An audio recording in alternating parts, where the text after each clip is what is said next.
ایک جگہ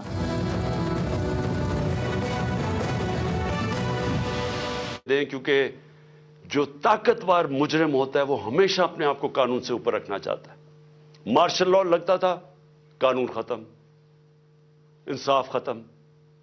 تو آج ہم ادھر کھڑے ہیں کہ اس وقت آئین کی پروٹیکشن کے لیے، اس کی حفاظت کے لیے ساری قوم اب اپنی عدلیہ کی طرف دیکھ رہی ہے.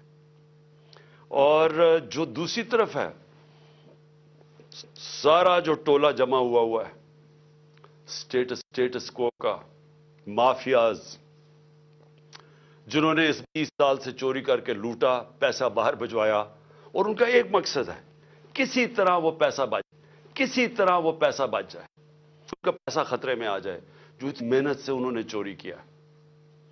پہلے جنرل مشرف نے NRO دیا ان کو، سارے جو پاکستان کا پیسہ تھا، سارے مال کا یہاں سے چوری ہو کے پیسہ گیا تھا، سارے مال خریدا. سوئٹزرلینڈ میں 60 ملین پڑے ہوئے تھے، ایک NRO دے کے ان کو معاف کر دیا.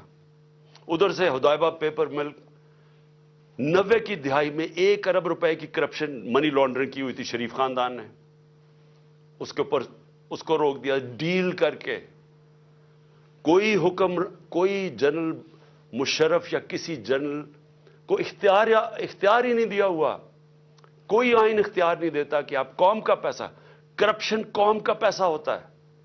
گھر میں چوری ہوتی ہے تو میرا پیسہ ہے، میں معاف کر دوں، لیکن قوم کی چوری کا پیسہ کوئی معاف نہیں کر سکتا.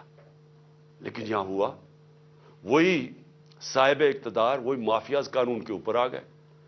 اور میرے سارے 3 سال لگے رہے کہ جی ہمیں NRO دو، جب وہ بلیک میل کریں کہ جی NRO دو. اور بدقسمتی سے ان کو NRO ملا، جنرل باجوہ نے ان کو NRO دیا. اور اب ان کو مشکل پڑی ہوئی ہے کہ کسی نہ کسی طرح اس NRO کو اب بچایا جائے. اور ان کو خطرہ صرف ایک آدمی سے ہے، اور اس کی پارٹی سے، عمران خان اور تحریک انصاف سے. ساری کوششیں ہو رہی ہیں کہ کسی طرح عمران خان اقتدار پہ نہ آ جائے، اور اگر وہ آ گیا تو ان کا NRO خطرے میں آ جائے گا. اپنی ذات کو بچانے کے لیے ملک کو تباہی کی طرف لے کے جا رہے ہیں، صرف اور صرف ذاتی مفادات کے لیے. یہ جو سارا ٹولہ کھڑا ہوا ہے اور ان کے پیچھے جو لوگ ہیں، وہ صرف ذات کے لیے اس ملک کو آج ادھر لا کے انہوں نے کھڑا کر دیا. اور وہ میں بتاؤں گا کہ ہم کھڑے کدھر ہیں آج. مجھے افسوس سے کہنا پڑتا ہے کہ ہمیں پتا تھا یہ ہونا ہے. یہ ساروں کو نظر آ رہا تھا کہ یہ آئیں گے، ان کا کوئی مقصد پاکستان کی بہتری نہیں ہے.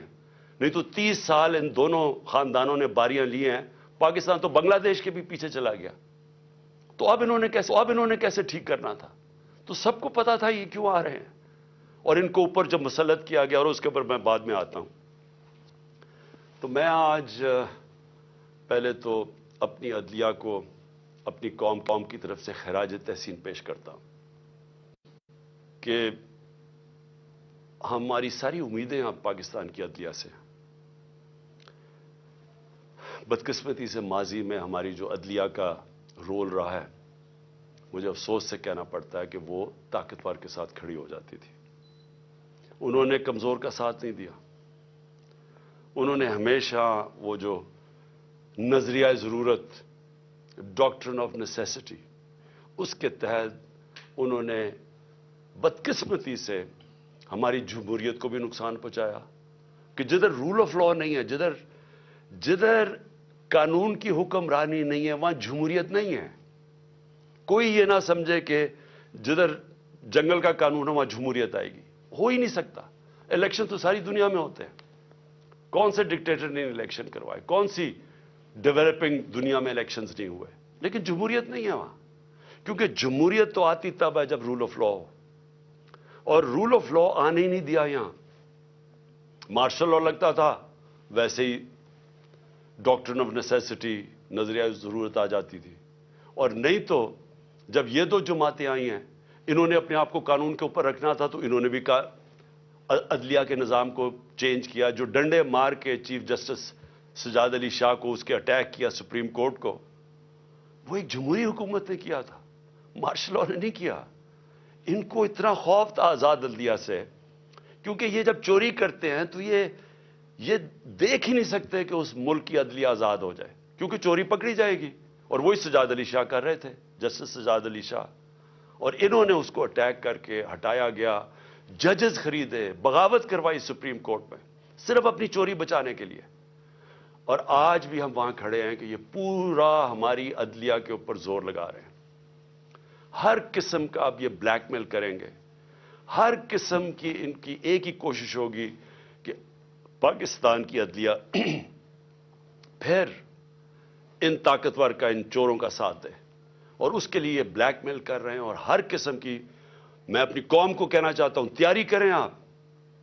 انہوں نے ہر قسم کا پریشر ڈالنا ہے عدلیہ پہ، جو انہوں نے ماضی میں کیا. اور انہوں نے ہر قسم کی کوشش کرنی ہے کہ پاکستان کا آئین جو واضح طریقے سے کہتا ہے کہ 90 دن کے آگے الیکشن نہیں جا سکتی. 90 دن کے بعد یہ دو کیئر ٹیکر گورنمنٹس، ان کے اوپر وائلیشن ہوگی آئین کی. ان کے اوپر یہ بالکل ان کا جو 900 کے ایک دن کے بعد، 90 کے ایک دن کے بعد، 90 دنوں کے بعد، ایک دن کے بعد یہ حکومتیں غیر آئینی ہو جائیں گی.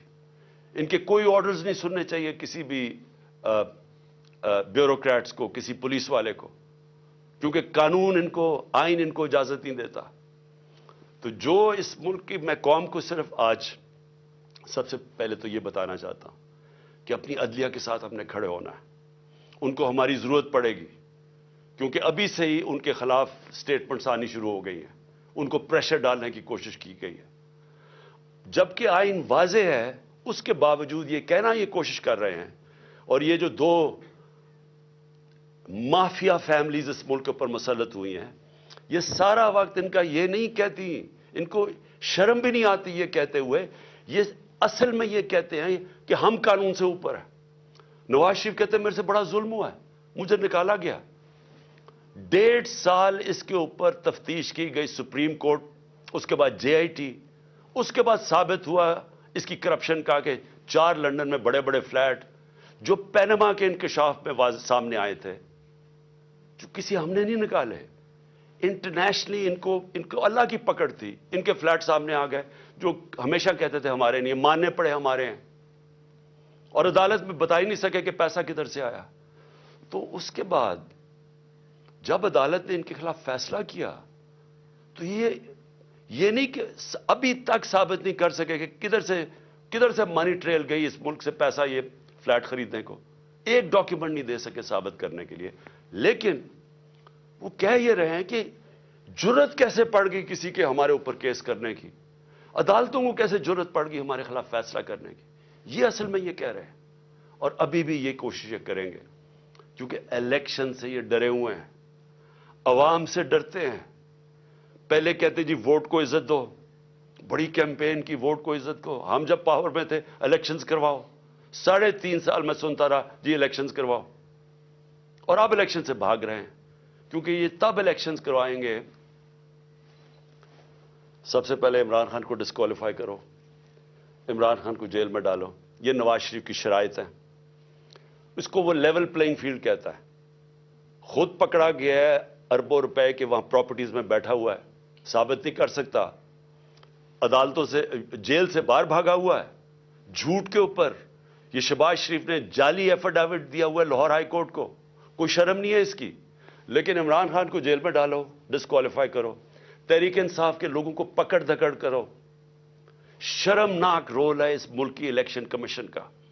میں نے کبھی اس طرح کی بے شرم الیکشن کمیشن نہیں دیکھی. ہر فیصلہ کرتی ہے یہ نواز شریف سے حکم لے کے، ہر فیصلہ کرتی ہے ہینڈلر جو پیچھے کہتے ہیں.